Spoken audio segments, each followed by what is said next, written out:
The one thing that I hope that the women that are going through Kansas City Tres Dias, my prayer for them is that they will choose to let go, and maybe even things that they're unconsciously holding on to. Then you can respond to the Holy Spirit for things that you don't even know you're holding on to.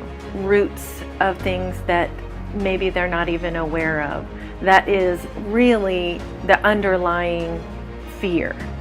Approximately the past 5 years, I have been going through a lot of physical pain, issues with just being an adult parenting adult children and watching them make mistakes that are hard.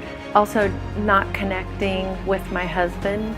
Just as things kept on weighing down on me was when I first had a panic attack. I pressed into the Lord. I began fasting and praying, and I would get little bits, He would speak to me. I would have confirmations from other people. But as things started piling on, it got harder and harder for me to handle.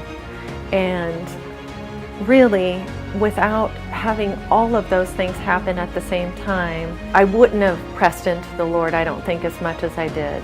When you're needing a miracle, God moves mountains to give you what you need and reach out, and the supernatural happens that way. I chose the verse for this weekend, Hebrews 12:2, because that is really the key.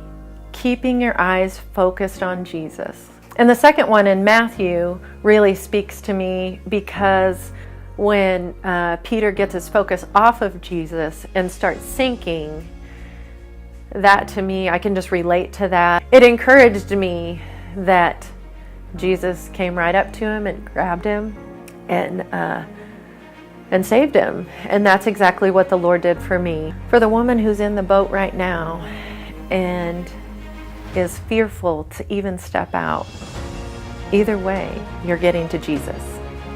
So if you get distracted by the wind and the waves, give me Jesus.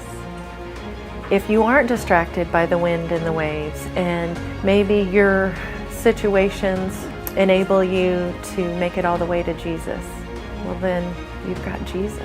So I encourage you to not focus on the fear and not focus. Sometimes those wind and waves are people. If God's calling you to do something, I encourage you to step out of the boat, because the worst that can happen is that you get Jesus.